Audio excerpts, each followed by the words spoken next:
కట్టుకున్న భార్య భర్తకు నచ్చదు, సొంత భర్త భార్యకి నచ్చడు. ఇలా పొరిగింటి పుల్లకూర కోసం చాలా మంది తహతహలాడుతుంటారు. వివాహేతర బంధాలతో కాపురాలు కూరుతున్న ఘటనలు నిత్యం వెలుగు చూస్తూనే ఉన్నా జనం మాత్రం మారడం లేదు.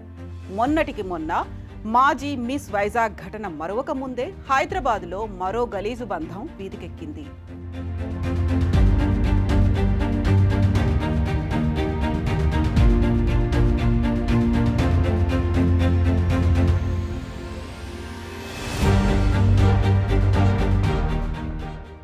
నా సంసారాన్ని ఎందుకు కూల్చావంటూ కోపంతో అడుగుతున్న ఈ మహిళ పేరు మెర్సీ.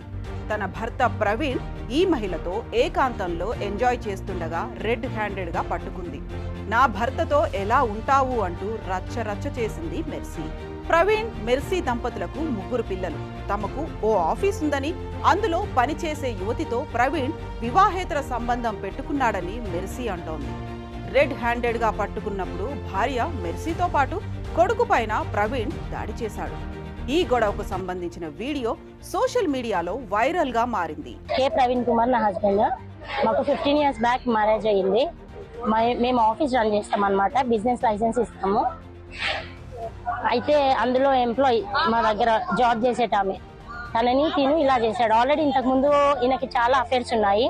అమ్మాయి ఆల్రెడీ ఒప్పుకుంది ఆడియో రికార్డింగ్ లో. వెళ్ళిపోతా అని చెప్పేసి మళ్ళీ అమ్మాయి వచ్చింది. ఇది 3వ సారి వెళ్ళిపోయి రావడం. అయితే ఇదేంటి అమ్మాయి వాయిస్ రికార్డ్ పెట్టింది, వెళ్ళిపోయింది కదా అని చెప్పేసి మా ఆయన ఇంటికి రాకుండా ఇక్కడే ఉంటున్నాడు.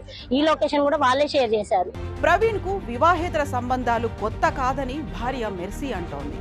గత కొన్ని నెలలుగా ప్రవీణ్ తన ప్రియురాలితో అంబర్పేట్ డీడీ కాలనీలో సహజీవనం చేస్తున్నాడని ఆవేదన వ్యక్తం చేసింది. ప్రవీణ్ దాడి చేస్తుండగా పోలీసులను మెర్సీ ఆశ్రయించింది. తమకు న్యాయం చేయాలని బాధితురాలు పోలీసులకు విజ్ఞప్తి చేసింది. ప్రవీణ్ ను అదుపులోకి తీసుకున్న పోలీసులు విచారిస్తున్నారు. మరో విశేషం ఏంటంటే ప్రవీణ్ లవర్ కు అంతకు ముందే వివాహమై 2 పిల్లలు కూడా ఉన్నారు. ఈ లొకేషన్ కూడా వాళ్ళే షేర్ చేశారు. ఇక్కడికి రండి కూర్చొని సెటిల్మెంట్ చేసుకుందామని వాళ్ళే మెసేజ్లు పెట్టారు, వాళ్ళే లొకేషన్ షేర్ చేశారు. అట్లా నేను వచ్చాను, నాకు తెలియదు వీళ్ళు ఇక్కడ ఉంటున్నారని. వచ్చాక కొట్టడం స్టార్ట్ చేశాడు. ఆల్రెడీ పోలీస్ స్టేషన్ లో CCS లో మాట్లాడాము. ఆల్రెడీ కోర్టులో కూడా ఇది ఛార్జ్ షీట్ అయిపోయింది. ఈయన అరెస్ట్మెంట్ చేశాడు 4 times మా ఇంటికి వచ్చి, నన్ను నైట్ పూట వచ్చి కేసు విత్డ్రా చేసుకో, లేదంటే ఆ అమ్మాయి ఆప్షన్ ఇస్తుంది వారం ఇటు వారం అటు ఉందాం అనేసి అని చెప్పాను. సో ఇప్పుడు నేను వచ్చి అడిగినందుకు నా మీద ఏమంటారు కొట్టాడు. ఆల్రెడీ ఆడియో రికార్డింగ్స్ వీడియోస్ కూడా అన్నీ ఉన్నాయి. నేను అడగనీకి వస్తే కూర్చొని మాట్లాడదాం అసలు ఏంటి నీ సమస్య అంటే, నా హస్బెండ్ నాకు కావాలి అనేసి నేను చేశాను. ఇప్పుడు 3 పిల్లలు ఉన్నారు. ఏం సెటిల్మెంట్ చేయకుండా వెళ్ళిపోయాడు. పైనుంచి నా మీద అలిగేషన్స్ బ్లేమింగ్ వేయడం అన్నమాట. సో అట్లా